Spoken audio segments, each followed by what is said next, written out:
plastic soap dish, those the sort of clamshell ones that open up and you put your soap in. And he took it down to Woolworths in London and said, I can make those for you. And they said, right, we'll have some off you. And it was about 100 gross or something. And that was the start of him. He had to come back to Leicester. He had a bit of money, he must have got from the family. He had to buy a place in Brechin Street in Leicester, which is sort of off Belgrave Gate, somewhere around that area. And he had to buy me some machines and some material. And in those days, the celluloid came in sheets. And he made these things, fulfilled the order, and he must have had some sheets left over because he made a toy. His company was called Castleloid, I forgot that bit. His company was called Castleloid, that's what he called it. And as we go into the 1920s, after he fulfilled this order in 1919, his first toy in 1920 was one of these things. One of the windmills you buy at the seaside type of thing. Now that stayed in the toy range right through till 1964 in different forms. His first doll, again made from celluloid, was Diddums. Mabel Lucy Atwell was an illustrator and a book publisher. She used to do little drawings of characters, and he did the Diddums doll. Can they catch fire, Bob? So they what? Can they catch fire? Well, yeah, I'm coming to that. Oh, I'm sorry. Yeah, actually, in about 1927, his factory burnt down.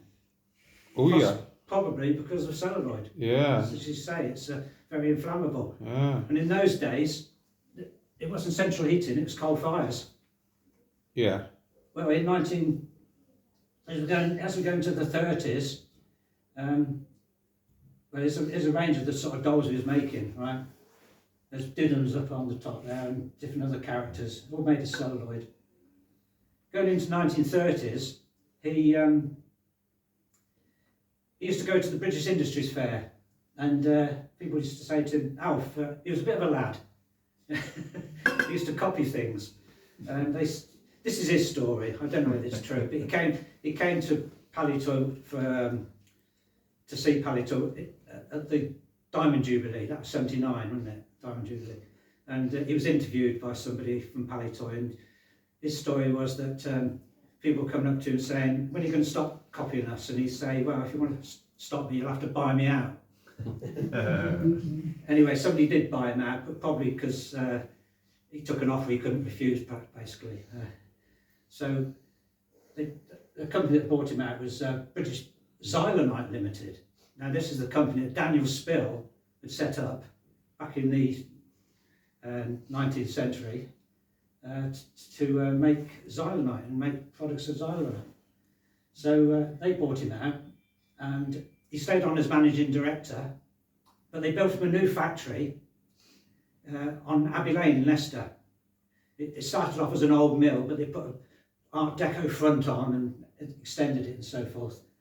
So he was set up now as managing director, so he had a lot of money behind him. Before they bought him out, he was designing toys or copying toys and making them, and the money he got, the profit, he was ploughing into another idea. So he didn't have any capital behind him, but with this company, he had lots of capital behind him. So they built him a new factory and set him on his way as managing director of this particular company in Leicester. There's the new factory. There's this Art Deco front they built, and there's the aerial view of it, but you can see the old speedway ground at the back in Leicester. People know that. Yeah. Is that still there, Bob, or gone? It's gone, isn't it? Long gone, yeah. I think it's gone. Yeah. You can see the factory down the bottom there. Yeah.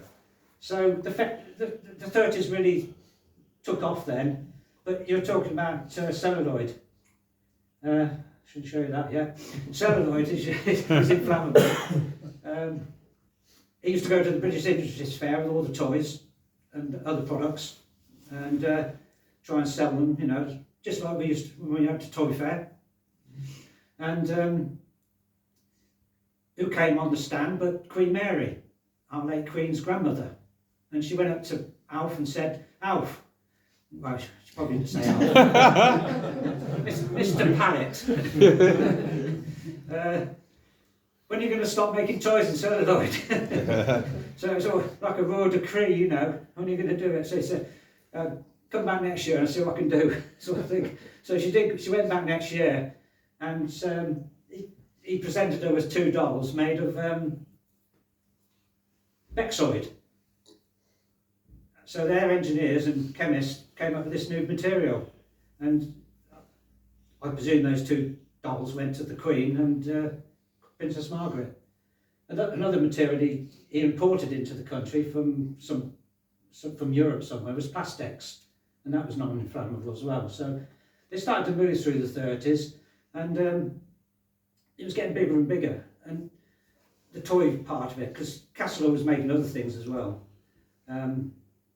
So they thought, we need a name for these toys. So what did they do? Yeah, we need a catchy name for the toys, like all marketing people want. So in 1935 they registered Palitoy playthings based on Alf Pallet's name, Pallet. So it's Palitoy playthings. They had to wait a year or 2 years because they found that there was a village in India called Pali. So they had to find out whether there's a toy company in Pali in India before they could register that name. But at the same time, because the range was getting bigger and bigger, they needed more space to make them. So they got a place in Stamford, but they also got a place in Coalville here. And this is on Owen Street in Coalville. If you walk past the clock tower opposite, down through the town, over the crossings, bear right, go down, there's a crossroads. If you turn right there, you'll see that building up on the left. That was the first building in Coalville that was making toys in 1937, and it was the first time that Palitoy playthings was seen on packaging or any sort of paperwork. But they also bought 3.5 acres of ground behind. So the next year, in 38, oh, there it is, look, Palitoy playthings on the catalogue. So the next year they built another factory at the back. And there it is. The bit I put in white is the original building on Owen Street, and that's the land at the back. And they built this factory. Now that factory is much bigger now. If you've got time, if you walk down there, across that crossroads, go up right to see the original building, carry on, there's an entrance, and if you walk up there you can see the factory. And it's basically the same as when we left in 1984. Of course, war came along, all these factories were taken over like other factories for the war effort, and in the factory at Coalville they were making undercarriages for Spitfires, they were making gas masks, and they were making cockpit covers in clear material. And a lot of those cockpit covers got out into gardens around Coalville as cloches, you know, for building, growing things. Yeah. So the 40s came along, and of course, war does influence technology, obviously. So injection moulding was coming in. Now, that guy in America I was talking about, that was in competition with the bloke over here with celluloid, he actually developed the very first, very crude injection moulding machine. And what it was a heater that heated up the celluloid, a sort of plunger you pushed down and it forced it into a mould, basically. But in Germany, just before the war, there was a company there that actually developed that process into a production version. And Alf Pallet sent one of his sons over to Germany, probably to learn about the toy industry over there, because obviously the German toy industry was very, very big. And they bought the first injection moulding machine into Britain from Germany just before the war, but they didn't do much with it. But after the war, they started injection moulding aeroplanes, you know, that were flown in the war, and then vehicles and stuff. The other thing was blow moulding. Now, after the war, there was a delegation from this country went over to America to find out what all this technology that was growing, basically because of the war. And they came across a company that had got this blow moulding machine. Now, Alf's doll that Didham's was made by a very, very crude blow moulding process where you've got 2 sheets of celluloid and heaters that sort of soften them, and a mould either side of that. So if you imagine a doll's mould, the doll, one half is the back, one half is the front, and the sheets in between, and the heaters warming it up to soften it. They came together, and then he forced heated steam in, which softened it even more, and then it forced it into the mould. That's how the doll was made. But this company had made a more production version, and it was the only one in existence. And the guys from Castleloyd said, "Can you send one over to Britain?" So they made another one, sent it to Abbey Lane in Leicester, and all it could do was blow mould little 2-inch diameter bottles. That's all it could do. But they had the injection moulding machine for the tops, you know. So that's how it started, blow moulding. And of course, you could blow mould dolls. So where else was a very crude method, this is a production method. And the way that works is you've got a hopper where you put the plastic in, a screw with a heater around it. So the plastic goes in sort of pellet form, goes into this screw, gets melted. The screw's going like that, and it's forcing it into a mandrel, and then this plastic sort of tube comes down by gravity. And then the mould comes together, air is blown in, and it forces it into the mould. A bit similar to what Alf did, but on a production level. So that's how hard polyethylene dolls were made. Of course, Action Man tank, which I designed many years ago. that tank was made by Elvis in Coventry, and we had to go across there and we had a ride around in that, which was quite good fun. Did you take lots of photos of that when you were there? Yeah. We got it out before the army, actually. Yeah. That version. Do you have to measure it and everything? You know, get Yeah, precise detail. took photographs, measured it. Yeah. You know, they gave us sort of drawings, basic drawings, not Yeah. the secret ones. You know. And we did another version called the Spartan, which was like a personnel carrier, and that was designed to go into areas where there was nuclear war, because it was lead lined. Oh. But the big thing in the 50s was PVC. All dolls before were hard plastic, but in the 50s they developed PVC, which they called petal skin PVC, because it felt like skin. That's how they were selling it. It was natural. And the doll that was, the doll of the century, it was called, Yvonne. She had rooted hair, and that was the first time for rooted hair.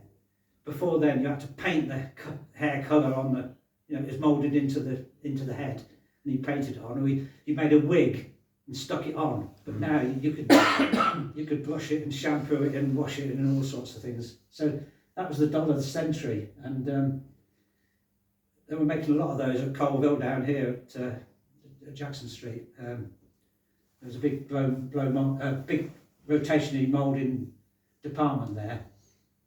The way that works is if you take a head, we call them pots, and they were made by a sort of electrostatic process. You have to sculpt the head, take a mould, take out a wax, and then it's like the lost wax process, but it goes into a bath which has got metal in, and there's this electrical process. The metal sort of gets attracted to the probe that's on the head, and it builds up and builds up over days, basically. It comes out, and that's a doll mould.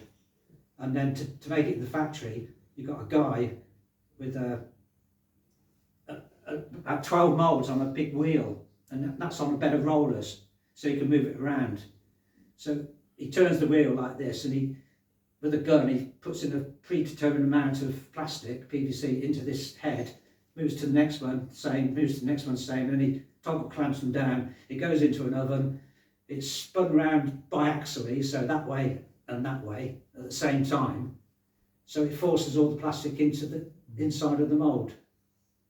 So, and it cures. And then it goes into a cooling station, and then it comes out to the same bloke who opens it up and pulls out the heads with a long-nosed pliers, goes onto a rack, goes into the factory, they spray the eyes on, this, that and the other. So that's how those dolls were made in PVC. So the 60s came along, and at this time, in the 60s, BXL, who bought Castleroyd, they got bought by Distillers, the company Distillers, and they had a company in their group called Bakelite Limited. So you got xylenite, which is celluloid, and Bakelite, which is this thermosetting plastic, the first two basic plastics coming back together. So the company was then called Bakelite Xylenite Limited. But they wanted to get out of toys. They wanted to concentrate on the blow moulding, because they were blow moulding all sorts of things by then. Bigger machines. They were blowing big 20-gallon, what called carboys, which are for chemicals and stuff like that. And they were blowing things like squeezy bottles and printing them, and they were making tubes, and they were all sorts of industrial types things rather than toys. And they wanted to get rid of the toys and concentrate on that. So they there you are, squeezes and carboys. So they got this guy, Miles Fletcher, who was working for Thyson's, and Thyson's had a branch in Loughborough nearby. And Bob Simpson, who was marketing manager at Castleroyd at the time, he worked his way up the company. Those two had a mission to make the toy brand worth buying, right? So that's what they set off to, and they were sent over to Coalville, because they were first working in Abbey Lane in Leicester.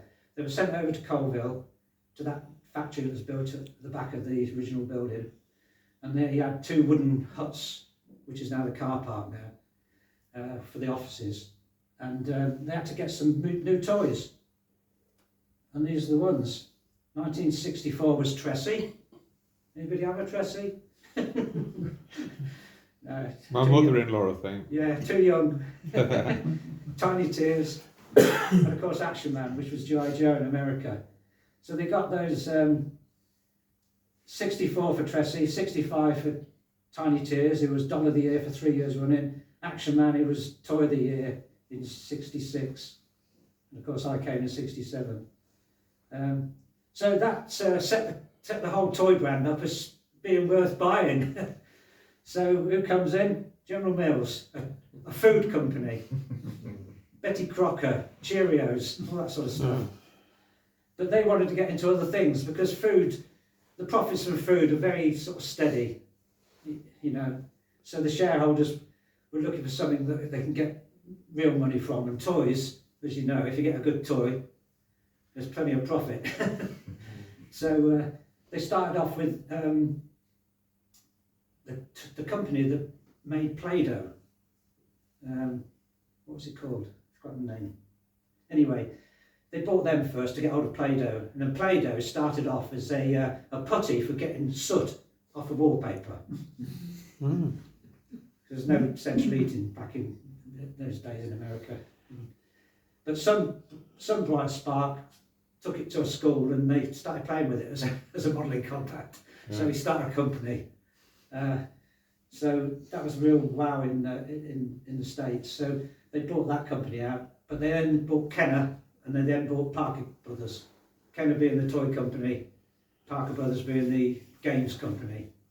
And they wanted to get into Europe and expand. So they came and bought the Palitoy toy brand, and then Palitoy became Palitoy Limited, incorporated in General Mills. So the 70s come along, and this is the golden period, really. There's the design team. You're not on any of that. you were on display, weren't you, Brian? This is early 70s display team. And there's the 70s. Look, Action Man was Toy of the Decade. He got a 10-year Golden Award. We're making all sorts of dolls like Pippa and Girls World, which wasn't really a doll. It was a makeup and hair play toy. Parker Gaines, we had Striker Gain, which is taken on Sabutio. Action figures from Mego. Discovery Time toys for preschool kids. Mainline Railways, and of course Star Wars came in 78. Star Wars, there's the catalogue. And then we come to the 80s.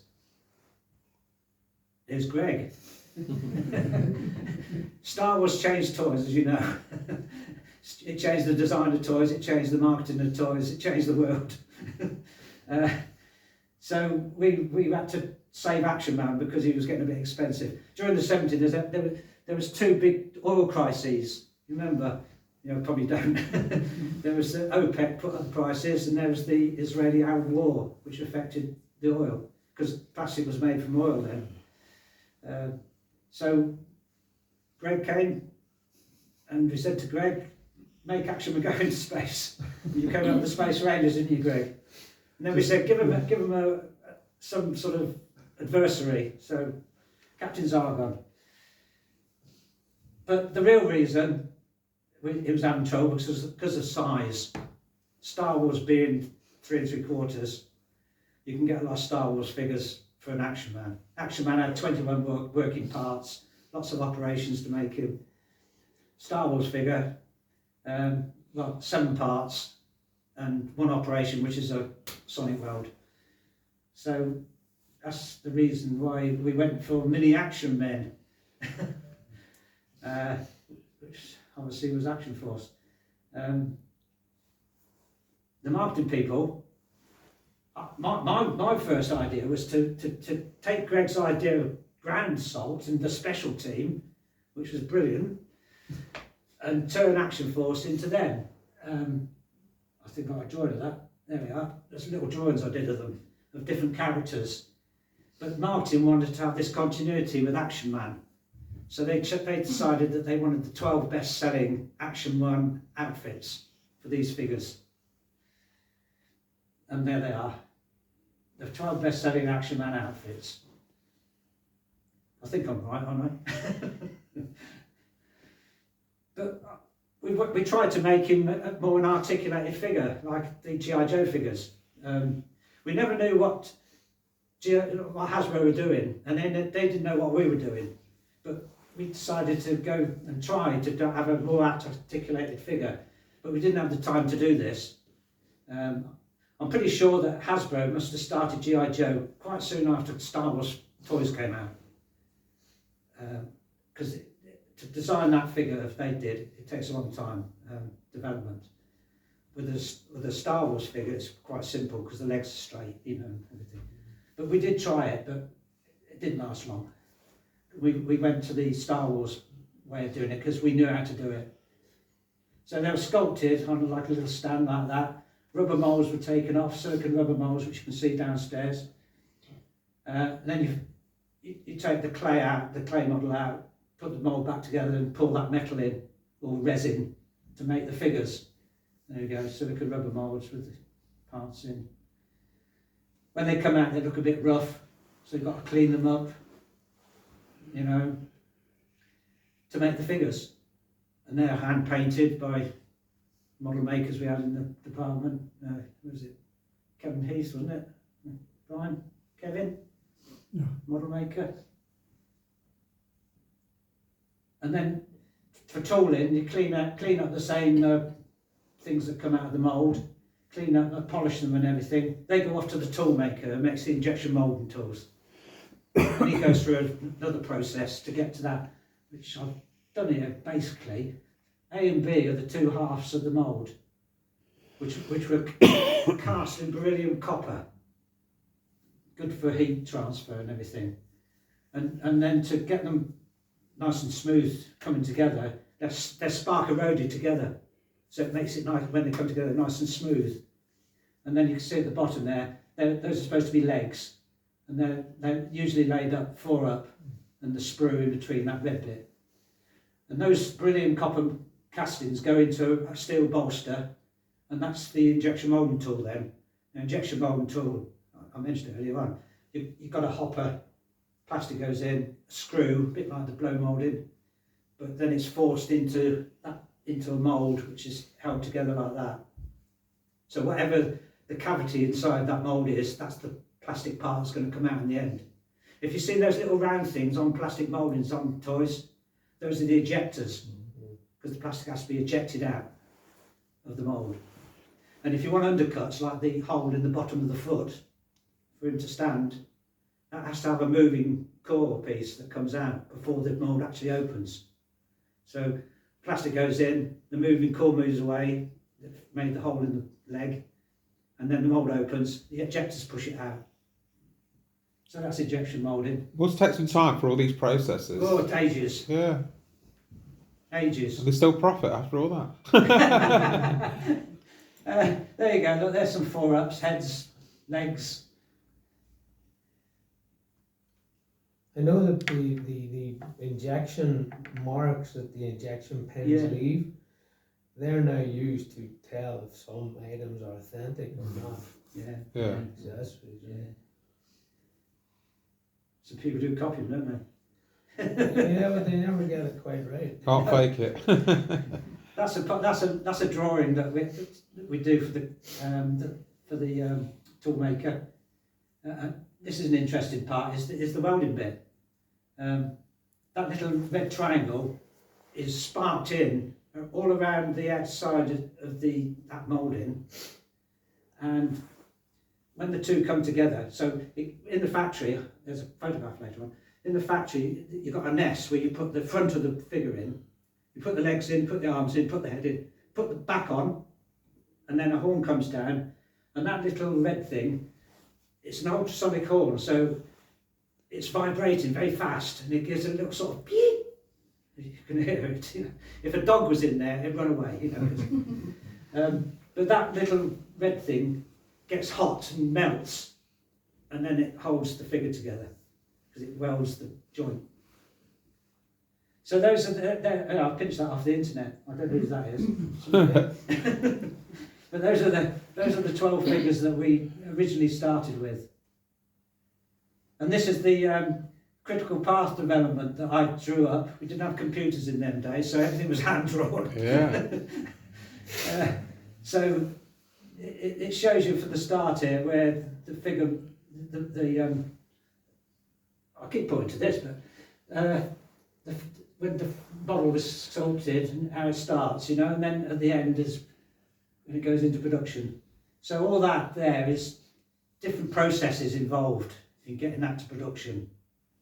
So all these bits going off here is packaging, checking, you know, QA, quality control and all that, and things, getting the blisters made to go on the card, you know, all that sort of stuff. All that's in there, and it's a critical part getting to the finish. And these are the characters at the top that were in the team doing different parts of that project. Then, of course, when you got the first mouldings from the tooling, they weren't necessarily in the right colour, because until the tools are finished completely, purchasing aren't going to buy all the material to make 20 or 30 or 40,000 figures. So when the tool's finished, the tool maker or the mould, it goes to the moulder, and the moulder will have a bit of plastic in the corner, so he'll mould some green legs or some red legs, and there are some figures out there I know that are like that, aren't they? Who's got one? I know some people have. But they're worth more money, aren't they, obviously? Yeah. But those moulders were used to make spray masks, to get the spray masks made, and they were made by that electrostatic process in the bath, and tamper printing, which was a process of printing onto three-dimensional objects. Now, there's a picture here, I think. There it is. That's a tamper print machine. That's called a tampon, that thing. It's silicone rubber, and it's very squidgy. This is a nest where you put the part in, the body say. And what happens here is that there's a squeegee that takes the ink across a plate, deposits the ink into the engraving, the tampon goes along, picks it up, comes back, comes down over the object, which is the body, and forms around it, so it can form the that's a red cross, isn't it, for the medic. And but to get that process working properly, you have to do what's called back printing. So you have to paint the image onto a figure in the 3D, and used the same process to pick up this special ink that comes down, picks up the ink, goes along, drops it onto the plate, and of course that image is distorted. Right? So when you look at the plate, any images are not quite right, but when it actually prints and it goes back onto the object, it distorts around the object, prints it in the right form. Yeah. Do you know who invented that process? It's German. Ah. Yeah. Yeah, we did it on Striker, didn't we? Yeah. Do you remember? Any remember Striker figures? We tapped them on the head and they kicked the ball. I had that one. Did you? We decided to do team strips. So I had to go to Germany and tell them which strips we wanted and approve all the printing plates that came off. Yes. We had another guy in the department called Stuart Moore. He designed that figure, didn't he? Remember? And that's a sonic welding. Look, that's the figure after it's been put into the nest with his arms and legs and head, and that's the horn above it, the ultrasonic horn. It comes down. Now I learned something because we had 4 girls that came in on well, girls are ladies now, but they were girls at the time. They used to work on the Action Force, and we had some really great stories off them. And they said they had to put a thin piece of plastic over the figure before the horn came down, because when this ultrasonic went through, it vibrated. The horn could leave a mark on the body, and this bit of plastic they put over stopped that happening. And there's the pack out. Unfortunately, the pack out in the box there is Star Wars, but that's Action Force going down the belt. And John Holmes, who was a senior manufacturing engineer, was here on the first talk, and he was talking about what they had to do with this. If I can remember, they had to go to up north somewhere to get these, what they called Illig machines. And they got those first for Star Wars. And they're the machines that put the blisters on. So how that happens is that the blister goes into a nest. All the bits go in the figure, the bits and bits into the little compartments in that blister. The card goes on top and it goes into this machine, and then it welds it, because the card has got this very thin film plastic on it. So it welds it. That's how it's done, and then it goes down the line and gets packed out. Vehicles. Marketing said they wanted the 12 best-selling Action Man outfits. I said, well, do you want the Scorpion tank and the Land Rover then? And they said, no, we'll have some new vehicles. So we went to a company called Raphael and Pape, and they came up with some drawings of different vehicles. And these are the prototypes of them. So that's what we got, the AF3 and AF5 and those so forth. And they had to be tooled up and everything, which took a long time.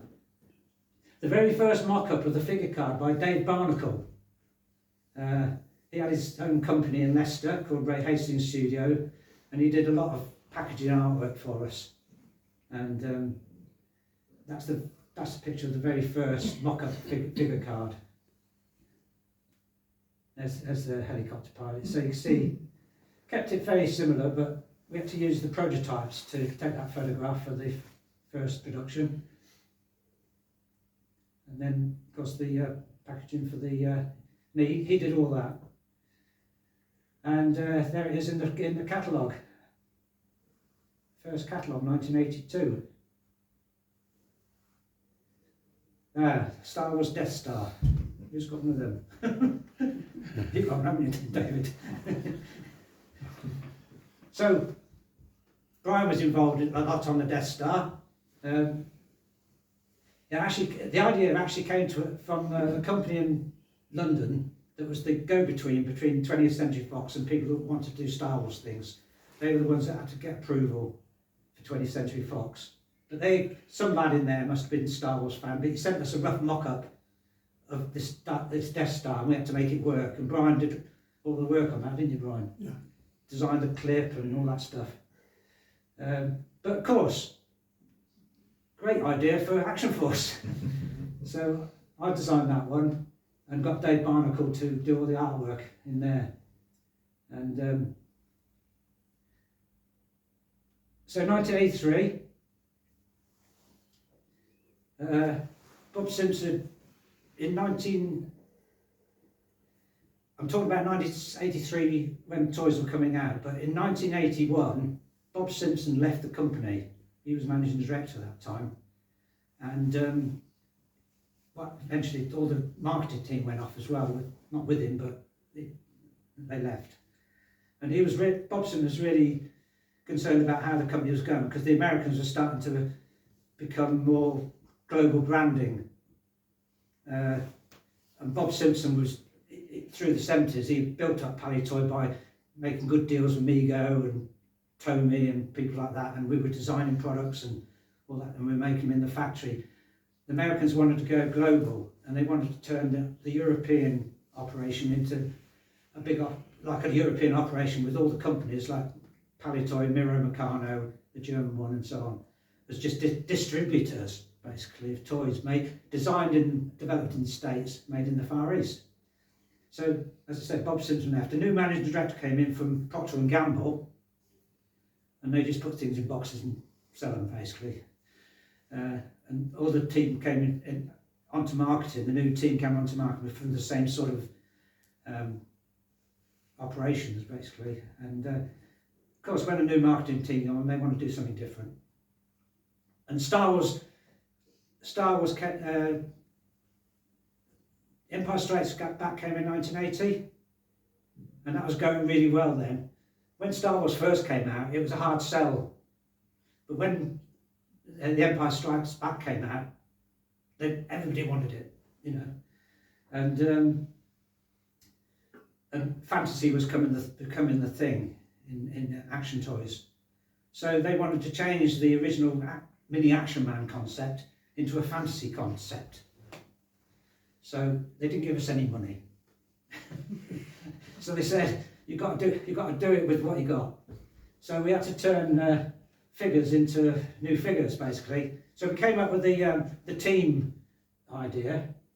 Yeah, Bob Simpson resigned, taking most senior man. Peter Waterman, his name was. New marketing team in place. This was one of my crazy ideas at the time, to make something which is fantasy, which was basically about aliens taking over the world and Robin Hood and his merry men in the forest. But you know, modern version. That was one of my ideas. Yeah, money not available. So we had to mix and match components.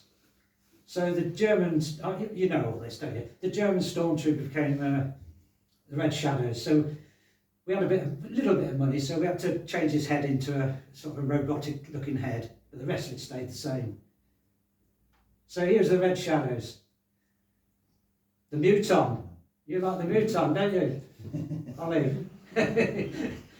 So the Muton started off as the deep sea diver, and I thought, oh, the deep sea diver, that's good. He's got these holes in his helmet. You can stick things in there. So I designed the Muton and just changed the colours and designed these little things that plugged in. Do you like Muton? Yeah. It's one of my favourites. It's one of your favourites? Yeah. Yeah, good. And then, of course, you have to have somebody evil, a bit like what Greg designed with Captain Zargon. And this is one of the agency got involved, and they did start doing some sort of drawings of things, and we sort of sat around in the office brainstorming what it should look like. And here's Greg's drawing that he did for us when we finally eventually honed in on he's going to be white, bit of red, and a helmet. He had cloaks and all sorts, didn't he? So Greg did this drawing, sort of, and what's that? It's Ned Kelly, wasn't it? Yeah. That's what we got the idea from. That was how you wanted it. Yeah, that's right. To come. We thought these guys were like modern day pirates. They were the riffraff from society, the Red Shadows and all the others. And Baron Ironblood was trying to take over the world, a bit like James Bond, isn't it? So I said to Greg, we're going to use a skull and crossbones. Do a drawing of a skull and crossbones. Are you with us then, or gone? You've gone. You were subbing work out. Yeah. It's probably the first thing I gave you when you left, wasn't it? Probably. Yeah. Yeah. But he came out with this nice drawing of it. So that's Baron Ironblood, and here's the teams in the catalogue.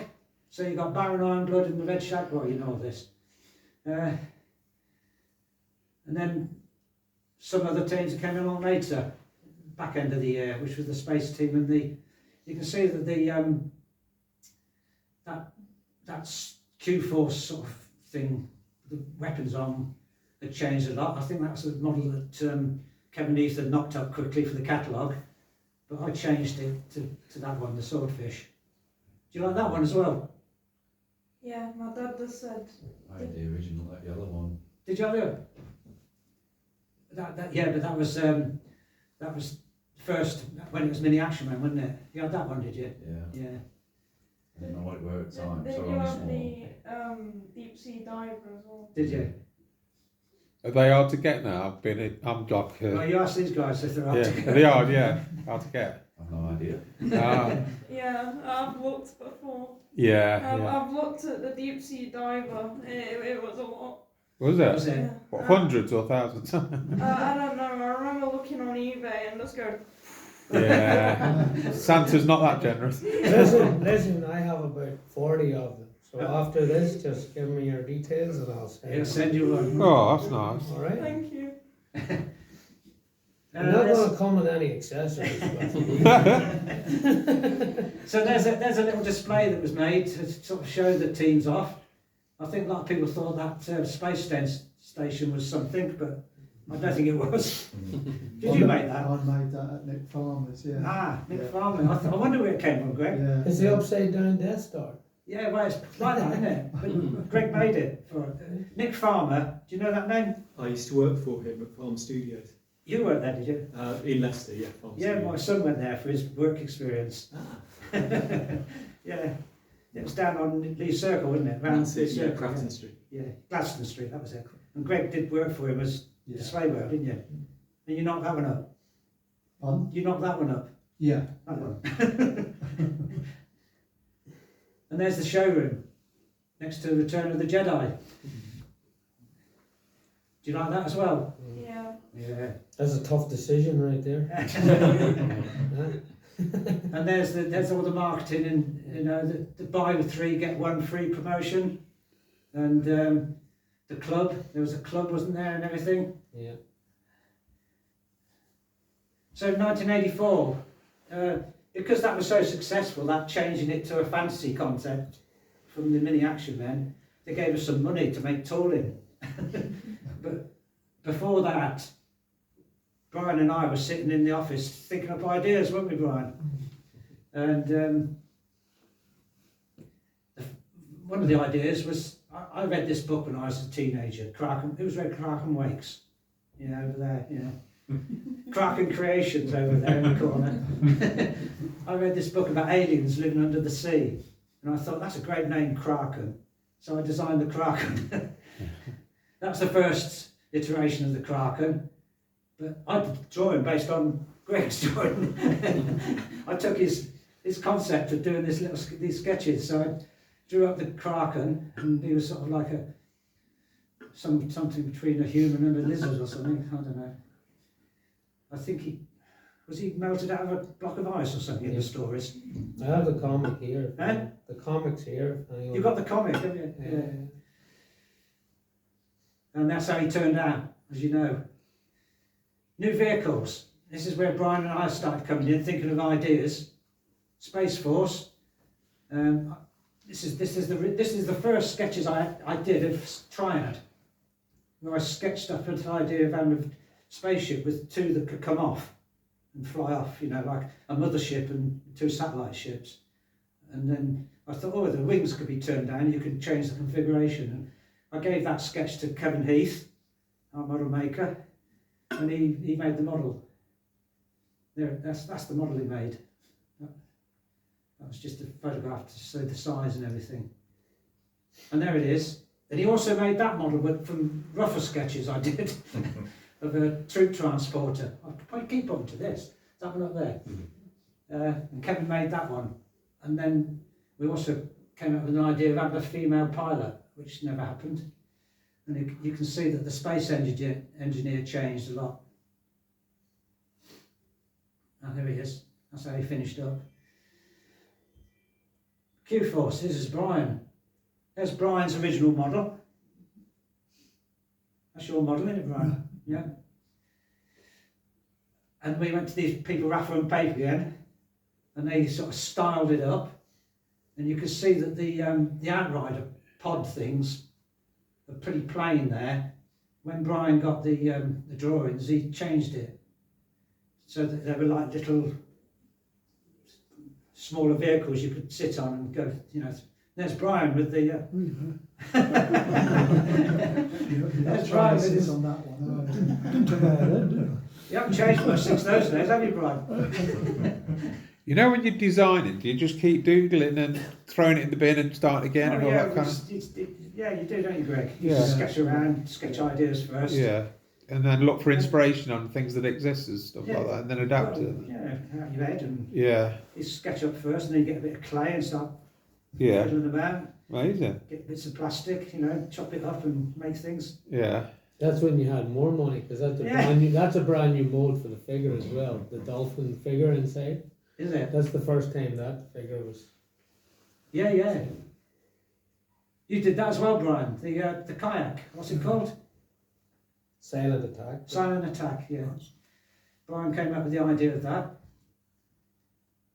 And the enemy team. Now that Skull and Crossbones. I was looking at that and thinking, that skull could make a good vehicle. yeah, You know. So I started, look at my scribbles. They are scribbles, aren't they?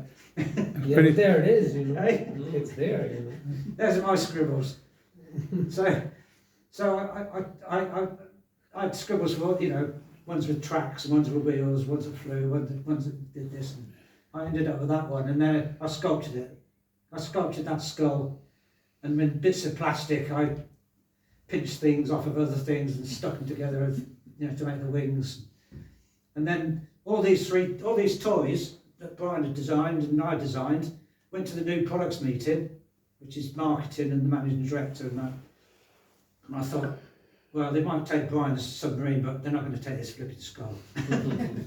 But they did. So they gave us some money to make these. So, what have I got there? In the meeting, I said, this is the Robo Skull, pointing to the skull, and they said, marketing said, no, that's Robo Skull, the skull, because I originally called the Skeletron Robo Skull when I was designing it. But of course, he went as a mail away, didn't he? So you've seen all these. These are drawings I did. First drawing I did was to find out if I could get 3 figures in. And of course we had to stand the pilot because he didn't have legs. Quick question. Yeah, go on. Whose skull did you use for the injection? The injection molding? Whose skull was his that? ex-wife.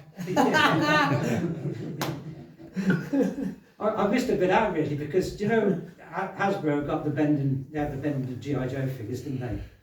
When we did the fantasy, because marketing wouldn't give us any money for tooling vehicles at that time, they decided to go to Hasbro and do a deal with them, you know, to bring their vehicles over. Like the tank, you know, what's it called? Wolverine. The Wolverine, is it? Yeah. And other things. And then because we're bringing those vehicles over to put in the range, we took the figures as well to sit in those vehicles. That's why you saw them in the vehicles. And that's what we had to do. But when it was a success and we started designing stuff like this, we got some money then to design some new things. So that was just reminding when I saw the pilot standing there, you know. So that was the first drawing, and then that was a drawing I put together, exploded view, to sort of work out how it was going to go together. And they wanted it out, of course. I mean, I think there's a date on there somewhere. August that drawing is. Crikey me. They want it out next year. And what year would that be, Bob? This is 83. Yeah. And that drawing of mine is August. Yeah. It must be the beginning of August. The sculpting I did of the thing would have been sort of May time, probably. They want it out. So next year, you know, and it's 20 weeks tooling. So usually what you do is make a prototype to prove it, and then you draw it all up for tooling, or make patterns and things for tooling. But I couldn't do that, so I went to a company called Rayleigh Technical Design down in Essex, and they had facilities for model making and prototype making and drafting. Yeah. So I was doing it both at the same time with them. So I went down with the drawings sort of like that and got them going and to make a prototype, and they started making a prototype. But at the same time, they were drawing up the components as they were. It was being approved by me, Yeah. so we could get it out in time and get the prototype ready for the toy fair, which is in January, Yeah. which is when all the retailers come, you know, to see the new products. Yeah. Where was the toy fair held? Do you remember? I don't know when it was out that year. Yeah. During the early 70s, it was in Brighton. Yeah. And then we went to the NEC once, and then we went to Earl's Court. I think we went to Olympia as well.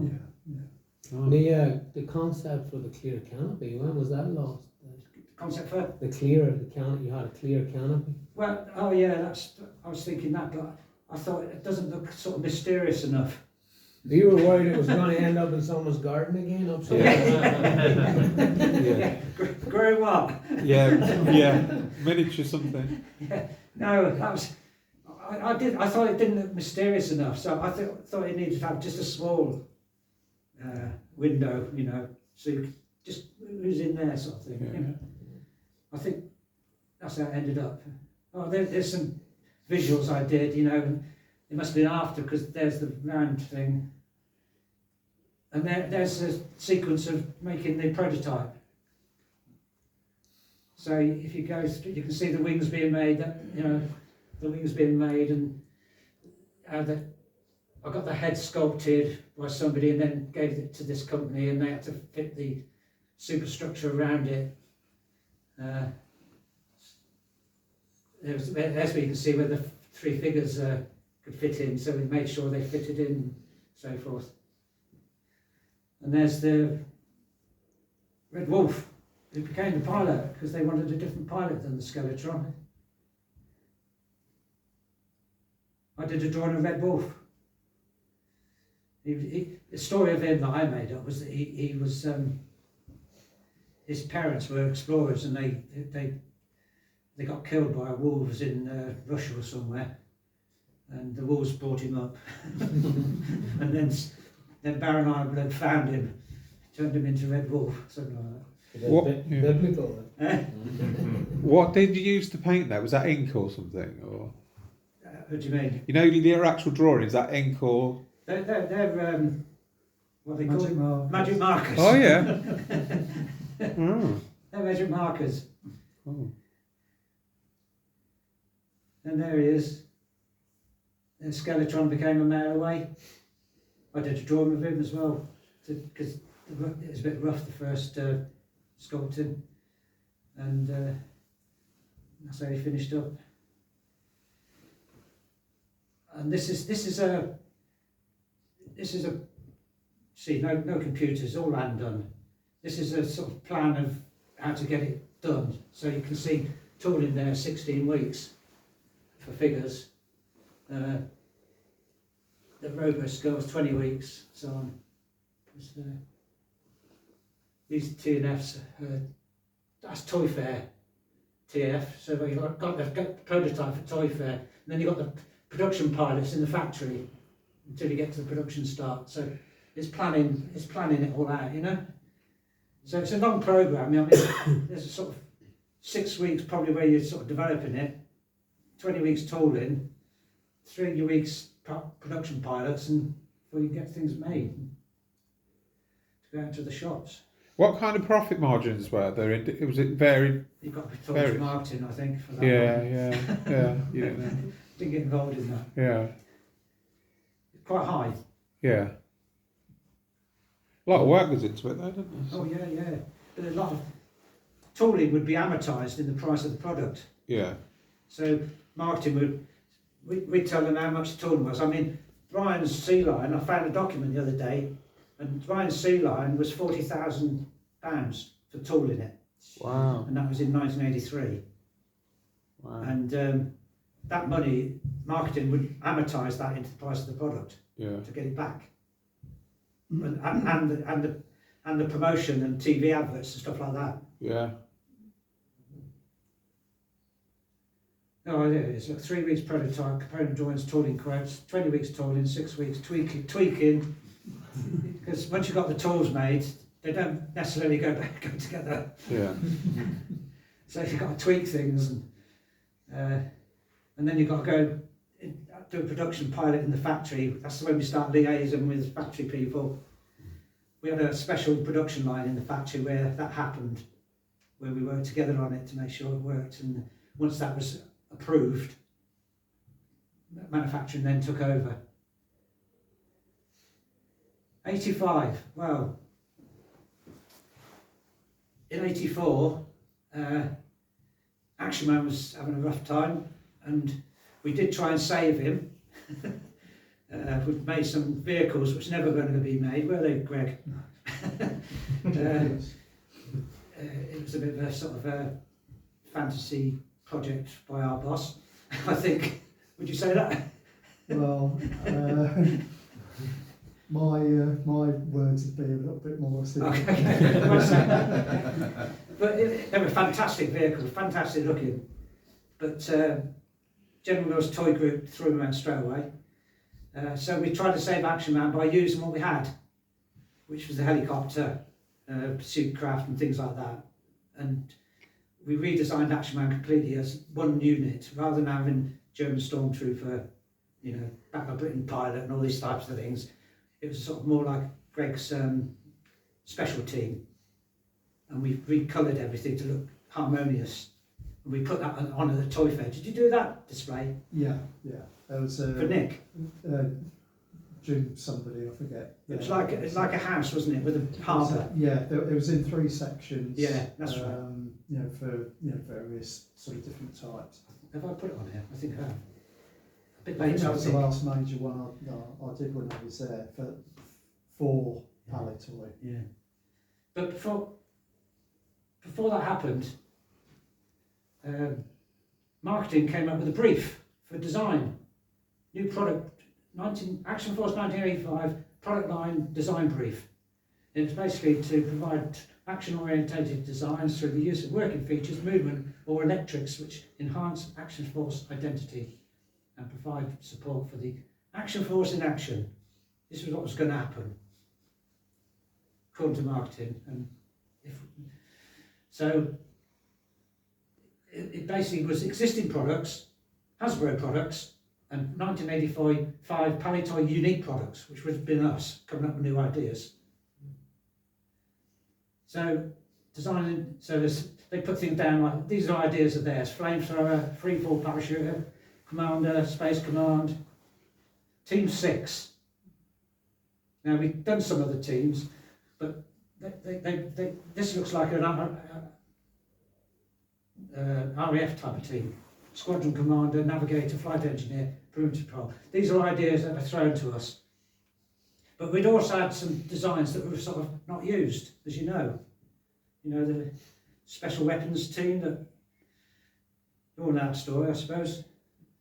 They were sort of in the background, which we could have used.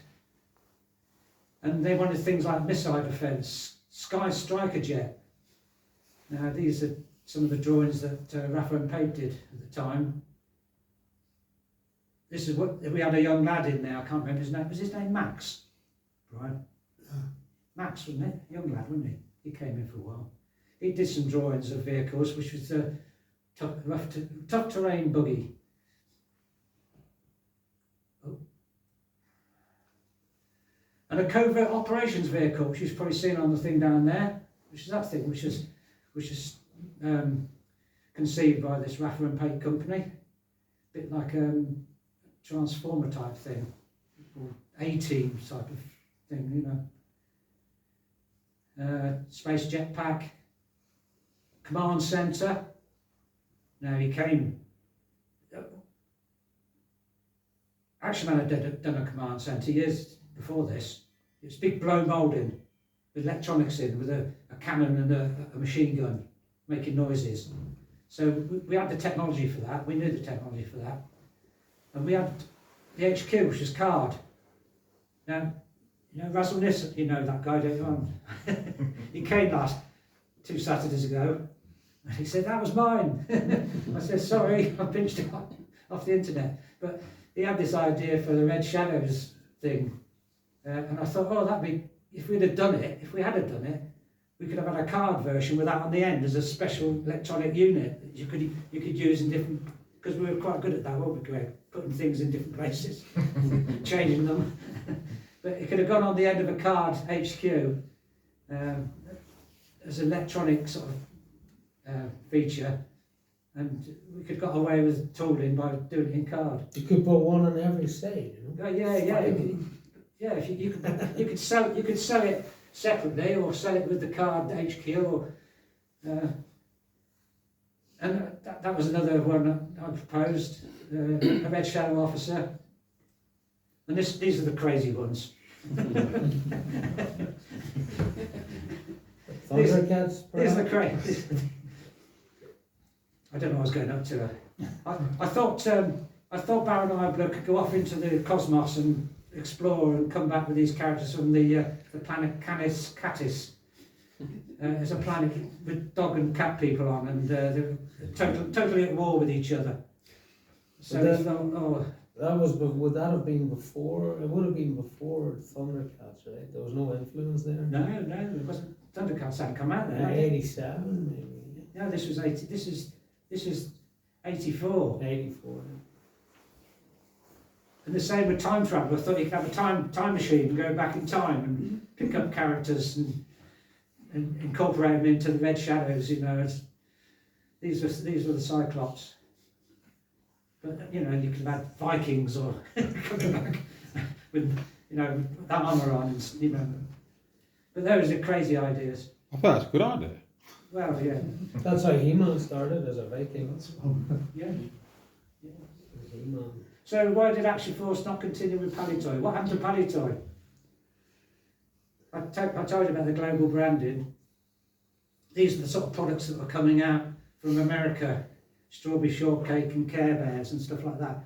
And General Mills wanted to market these globally, basically, but we were part of the European operation, which they turned into a European operation. So Palitoy was not making things, or they were being controlled by this toy group, and they were based in New York, the General Mills toy group. And Action Man, as I said, was having a rough time. These are the drawings of those vehicles that I was talking about, and these are the models. Now they look fantastic, but in no way could we have made them. No way. We couldn't even have made those at the time of doing the Scorpion tank, which is when we were making lots of big vehicles. They were blow moulded. That blow moulding tooling is very cheap compared to injection moulding tooling. These were mostly made to be injection moulded. So there was no way we were going to do those. So this is what we did with the things like the helicopter and so on. We sort of harmonised it and got rid of all the Second World War type of stuff to make it look a bit more modern looking. That went on to that display that Greg made at the Toy Fair in 1984, which was made at Nick Farmer's place. And when we came back from Toy Fair, they said, Action Man's going. So it went back to Hasbro. So they're just prototypes. Do they still exist? Some of those are down at the Museum of Childhood in London, Bethnal Green. Ah. And those vehicles, some of those vehicles are down there as well. We were down there, weren't we, Greg? Right. We had to go down and do a presentation on Action Man for them. And then, oh, there it is. Yeah. There it is. That's the display that went to the Toy Fair. Action Man's last mission. That's that. Was it at the end? embassy. And then in August, we went. Yeah. We got news about July time that we were going. I think that's when I was drawing those crazy ideas, you know. So, and that's Ken Woodhouse, who was one of our process engineers. He used to check drawings and tooling and stuff. So, August 1984, design department closed down. Marketing said, "What do we do?" We gave them that brief, and there's no one to carry out the brief. So what did they do? They went to Hasbro and said, "Can we have your stuff?" And they didn't even change the colours to the teams. They just took it as it was, which was economy of scale really, because Hasbro used to make millions and millions of these, so they just get a few to us.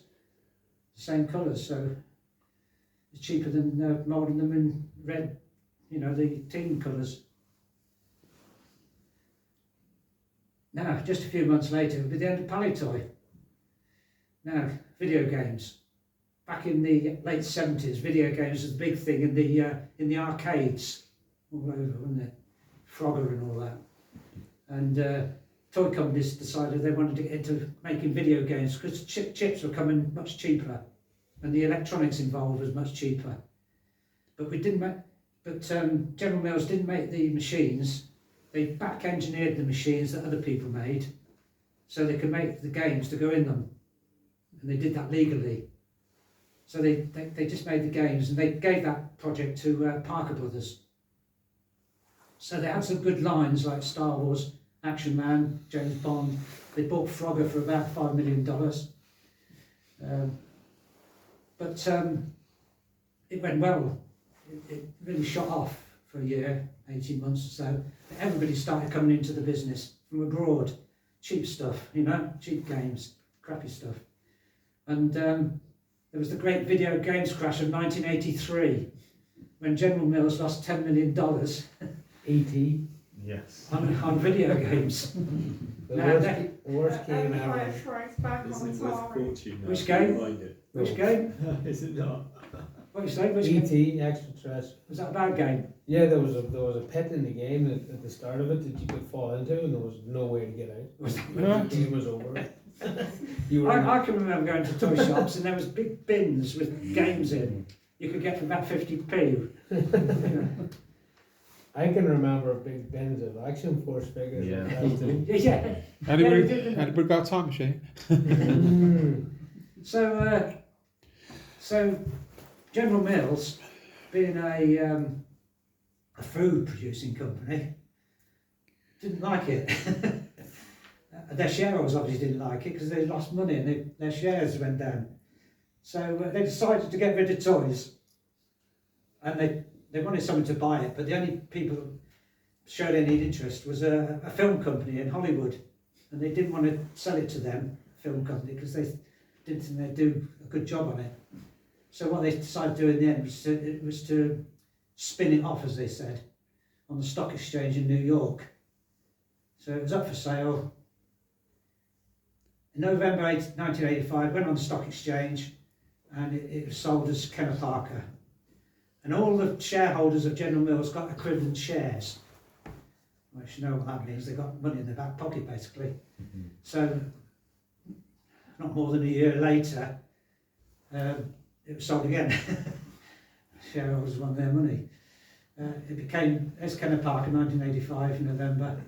Tonka came and bought it in 1987. So at Palitoy down here in Coalville, when this was happening, the Palitoy sign would come down and the Kenner Parker sign would go up. Basically the staff would stay the same. There were a lot of redundancies at that time in the early 80s, but the staff were the same.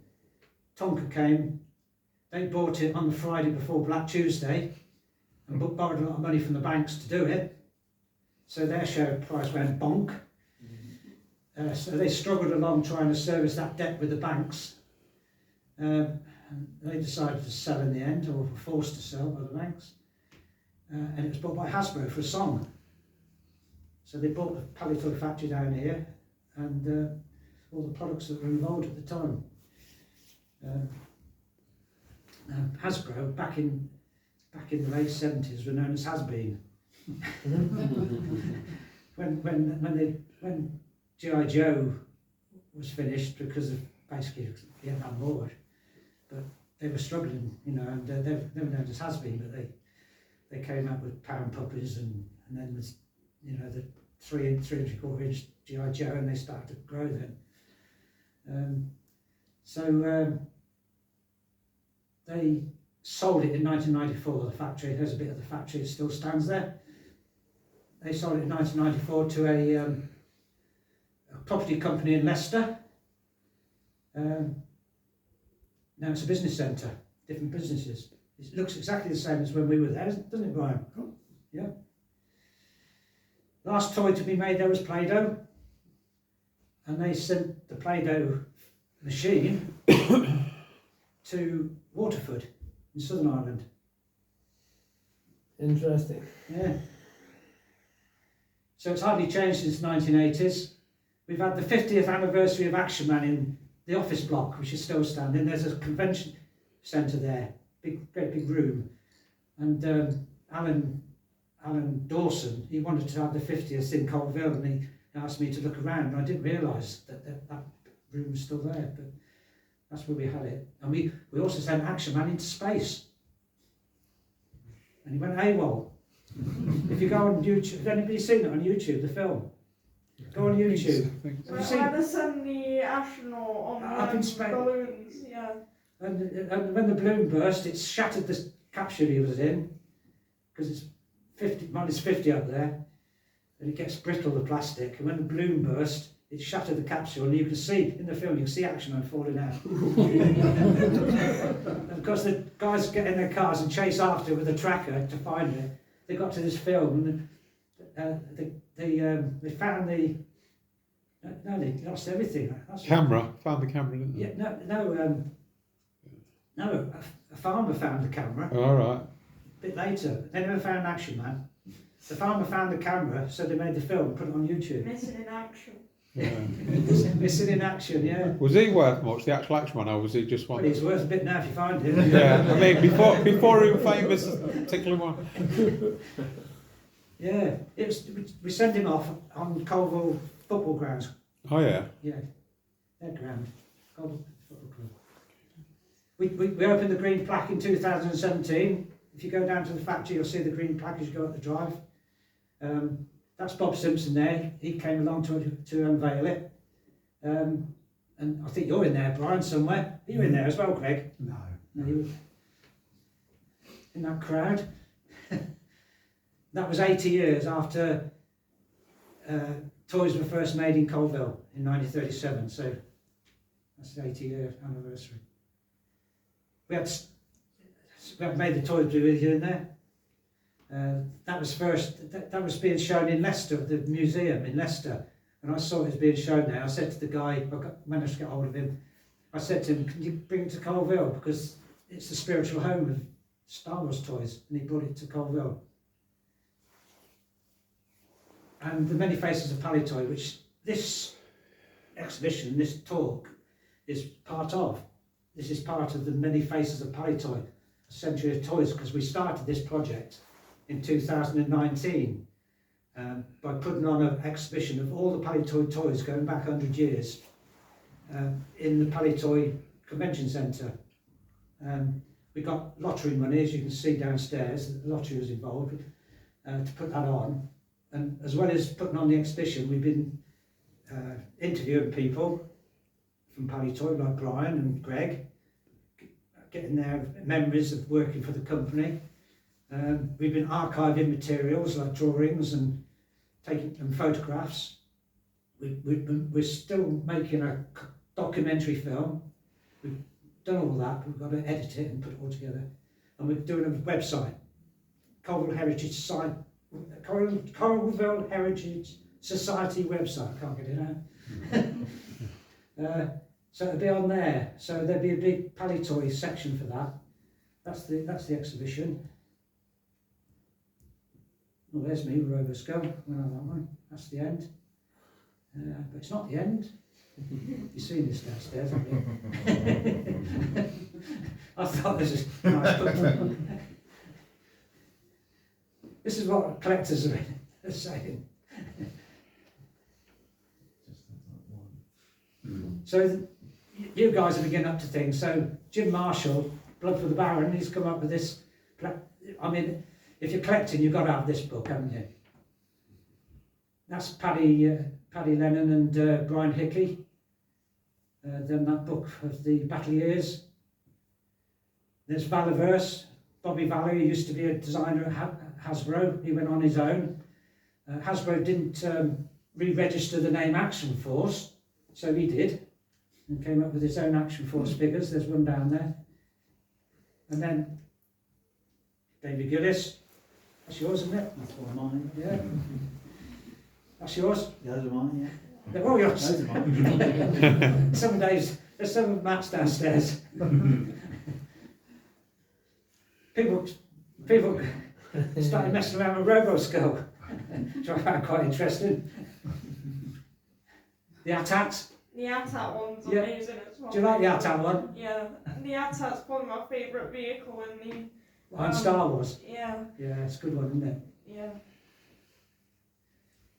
yeah. So when Larry Hama put the Robo-Skull on the comic for G.I. Joe in America, that's when the Americans started sitting up and saying, what's this? What's this? Never seen that before. So they started buying them, so they can't get one now. This young lady is the wife of a friend of mine. She did an Action Man version, and I met her at the May the Toys Be With You in Leicester, and she brought it all the way over from America in a big box to show me. That was good of her, wasn't it? That's Ben Conway who took a Robo-Skull and put it in one of these Joe-Con things, competition thing. And he set up his own company called Skeleton, because he's the one who's making the Mark II version.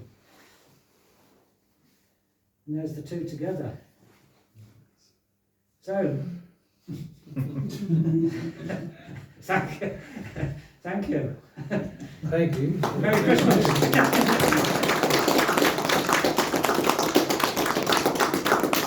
Any questions? Yes.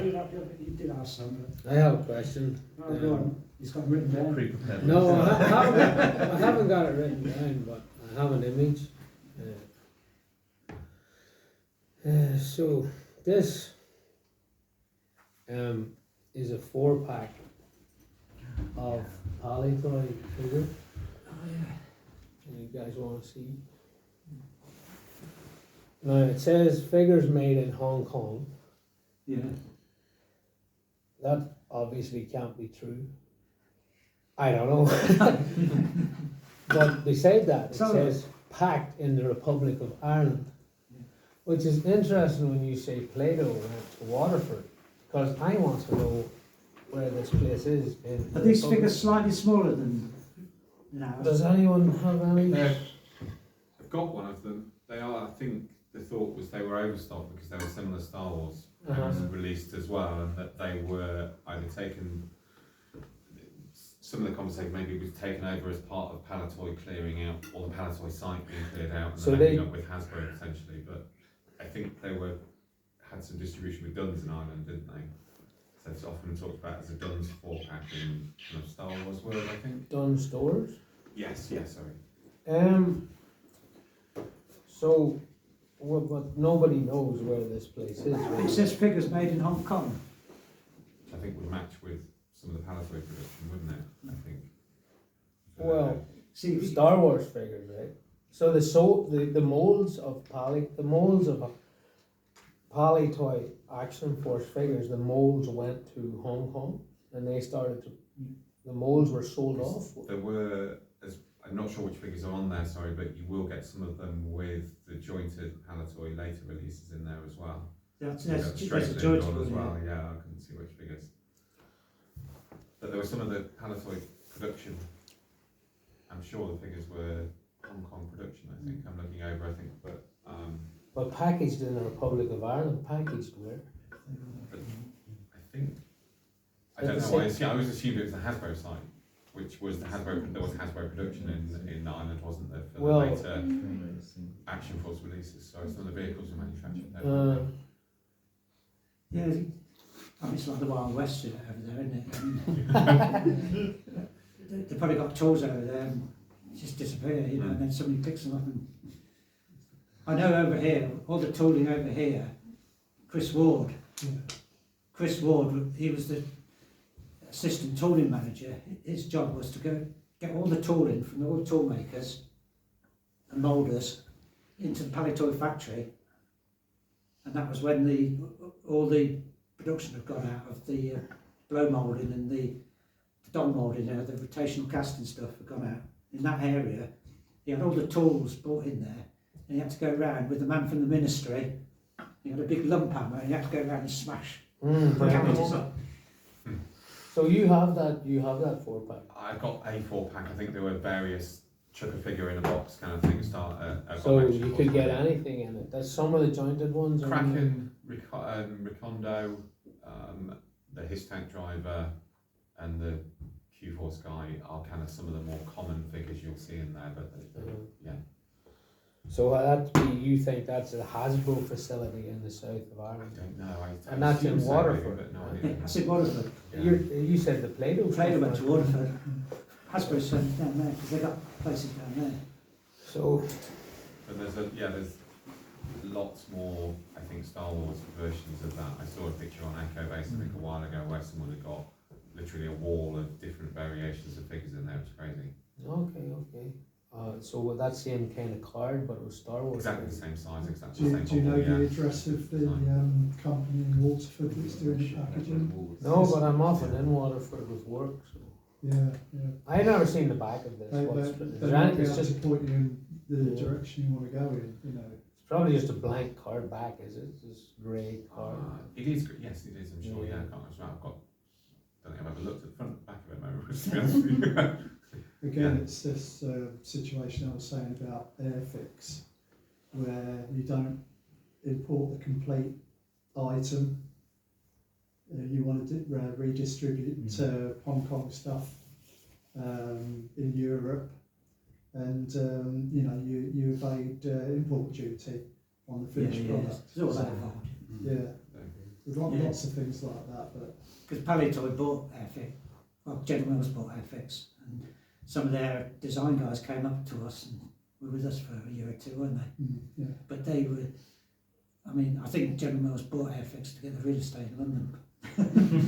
But because there are loads of factories all dotted around, and you had to go down there, didn't you, Brian, and sort out a load of the stuff, product and that.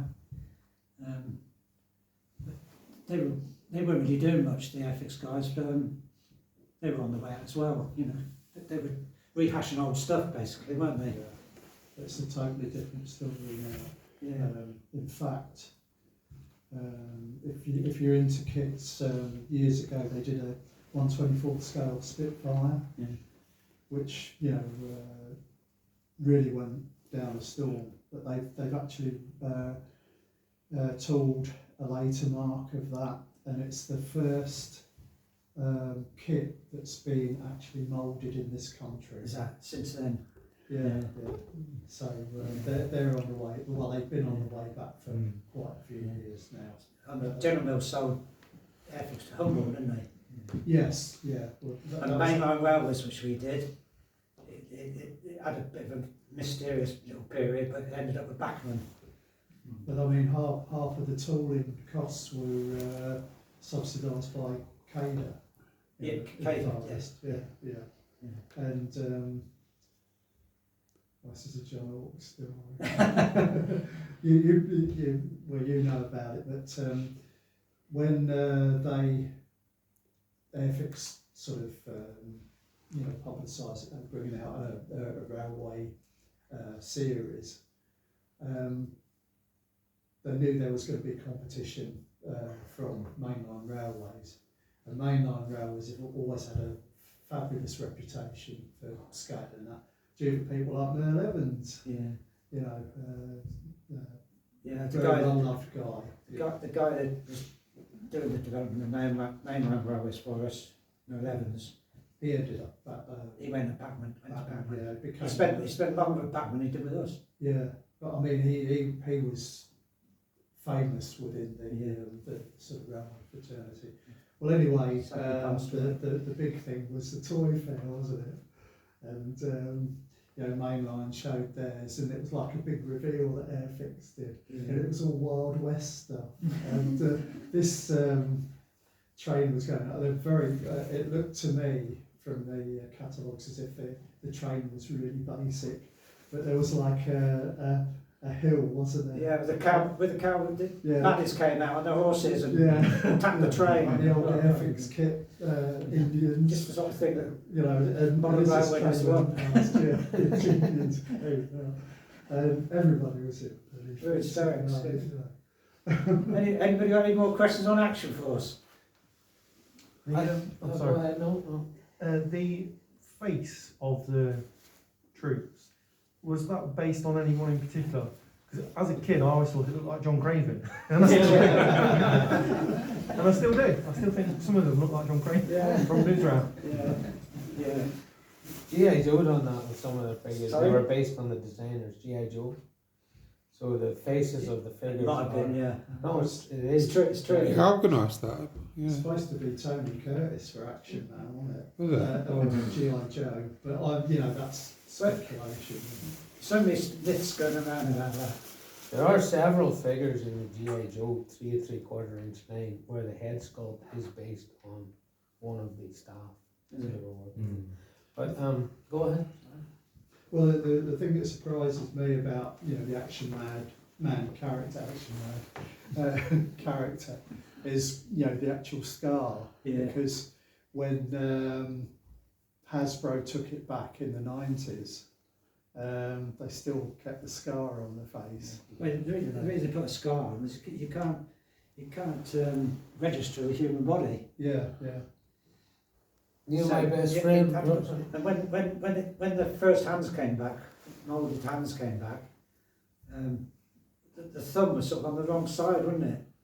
Yeah, G.I. Joe. And somebody was going to change it and put it right. There's no, leave it, because then if anybody copies us, Yeah. have them. I had one more question about the German stormtrooper, the helmet. Some of them have a tampograph on the helmet, and a lot of them don't. They're Have a what? German military insignia stamped onto the side of the German stormtrooper helmet, the original Action Force. Original Action Force. Some of them have the Iron Eagle, Do they? and they have a shield with the German colours. I think the early ones Really? came out with that, and then as a cost Cost probably reduction, cost removed. reduction. Oh, so that's what it is, because they were they're the Yeah. earlier ones? Yeah. Oh, I think Because so. now the ones that are stamped with the German insignia, they're the ones that are Expensive. getting noticed. I wondered if it was something because it was, too politically contentious to have these kind of Nazi. Well, we had the same problem with the swastikas when we did Action Man. Yeah, I bet. Yeah. the original, the original one, Action Man insignia, that used to have the swastika on it, on the eagle, velvet eagle. But I took that off later on. But there was still one. Some got out.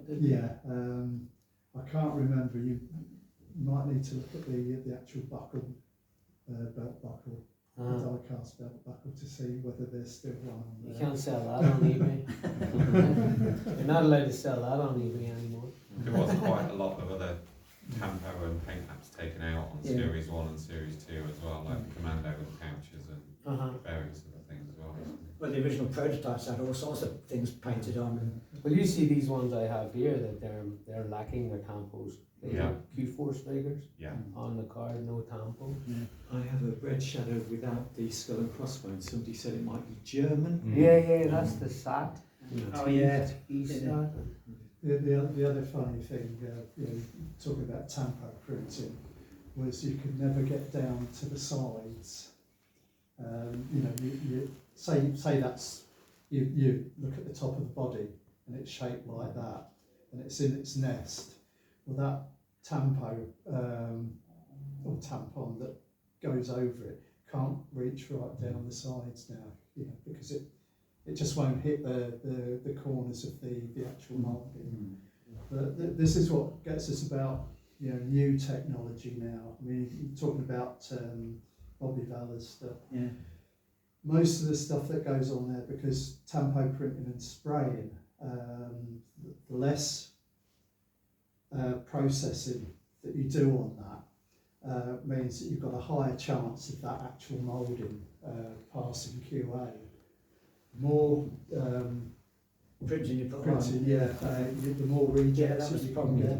But Eyes now, and sort of there, you know. yeah.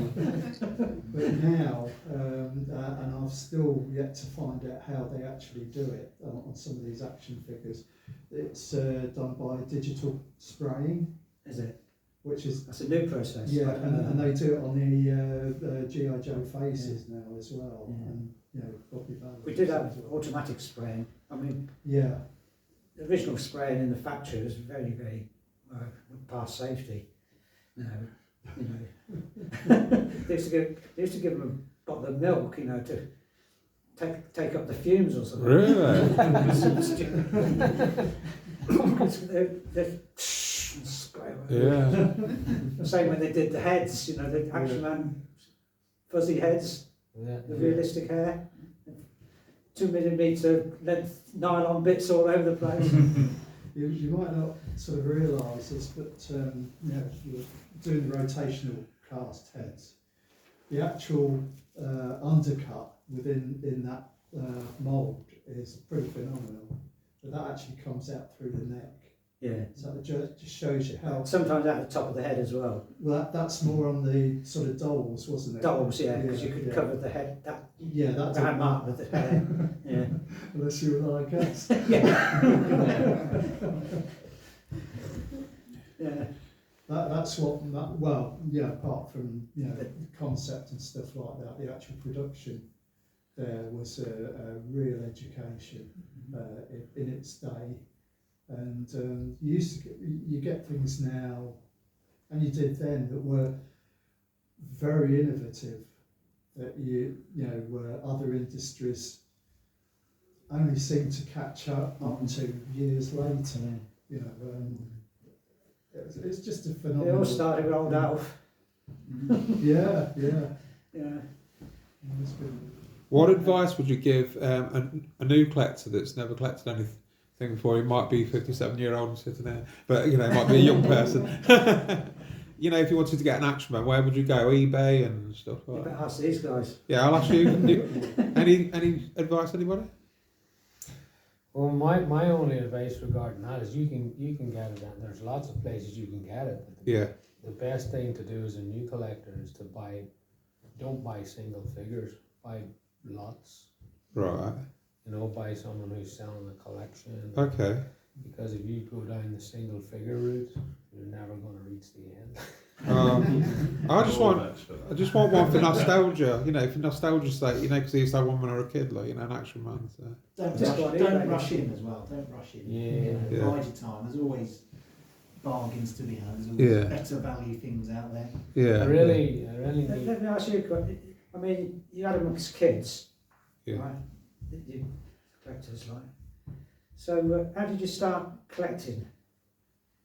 My Did grandma bought me one. Did you collect from a kid and then carry on, or did you have a period where you didn't collect, and then all of a sudden you went up to your parents' loft and said, "Oh, there's my Action Force." Yeah. And Was started there collecting. a gap or not? Was that how you did it? That's for me. That's how you exactly did it. Yeah. For So me- what do you do? Do you go to car boot sales and stuff like that? Yeah, toy fairs and Toy things fairs, like that. Yeah. Picking bits out. That's it. Oh, I didn't have that one. I'll Yeah. have that one. Or I've got this one, but I'm missing that bit. And Exactly. Yeah. For me, I was given them as a gift, but then I started to buy them myself. And I was still young enough to enjoy playing with them. But then I didn't feel the need to play with them anymore. But I was still buying. you're still buying them. Yeah. Because, I don't know, I just knew there was a quality there in those toys. And I just kept buying them, but then they started staying in their packets. Yeah. But then that's when eBay started to come around, and suddenly you realise, oh no, these things have a value, And then you wanted more of them, flipping them and changing them. What was the first sort of on the internet? The first thing that came, what they call forums or whatever you want to call them. I don't know. What was the first one that started Like a promoting Action Force? a collector's forum, do you mean? Or What was the first one? Must be You know, Dave. Blood for the Baron for me. Was it Blood for the Baron? That was the first one. Look, before First one I came across. before the internet even existed, there was Model and Collector's Mart. Yeah. It was a magazine, and you looked at the classifieds in the back, you know. Was it in there as well? Huh? Was it in there? I want Action Force figures. I want. There was always about 8 pages of mutons available. Yeah. Muton for sale, £10. Muton. Huh? You could have had all the mutons you wanted. Only if I had a time machine. Yeah, you want a time machine, yeah. What does the average mouton go for nowadays? Muton's not that expensive, much. is it? If I traveled back in time, I'd be swimming in mutons like Scrooge Dog, like a bunch of DuckTales. I mean, the Muton, when you look at the Muton, you know, it still comes with essentially 4 accessories, you know. There are 4 parts to the head, and without those, you'd get nothing for it, you know. Yeah. £6. Those are the expensive bits, aren't they? Yes, of course. If you have that figure, complete. you can't get the bits. Do people 3D print the other bits sometimes? No, nobody does 3D printing.